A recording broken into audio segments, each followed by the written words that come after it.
আসসালামু আলাইকুম। খালেদ মহিউদ্দিন সবসময় যে ভালো করতে পারবেন সেটা কিন্তু না। খালেদ মহিউদ্দিন কি একবারে মেরে ফেলা হয়েছে।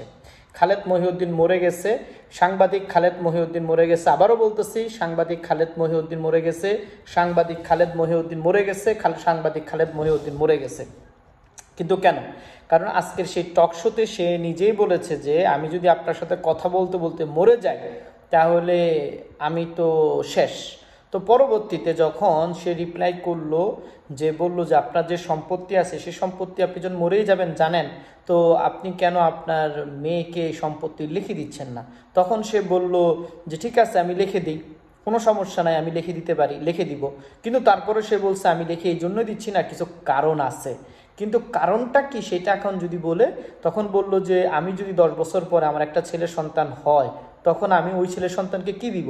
তখন তদুত্তরে যেই ব্যক্তিটি ছিল, যে ব্যক্তির সাথে কথা বলতেছে, সেই ব্যক্তি প্রশ্নের উত্তর দিয়ে বলল আপনি তো মরেই যাচ্ছেন, আপনার আবার ছেলে সন্তান হবে কিভাবে? তার মানে হলো Khaled Mohiuddin finish, you are finish. Islam বিরোধী হবা, ইসলাম বিরোধী করবা, জনতা বিরোধী করবা, জনতার বিপক্ষে কথা বলবা, তুমি ফিনিশ হয়ে যাবা। কারণ তোমাকে এখনই জীবিত অবস্থায় মেরে ফেলা হলো। আরও একবার মনে রাখবা, ইসলাম এবং সাথে সাথে জনতা বিরোধী দুর্নীতির বিরুদ্ধে কথা না বলতে পারলে তোমাকেও আল্লাহ তাআলা দুনিয়ার বুকে জীবিত অবস্থায় মেরে ফেলবে।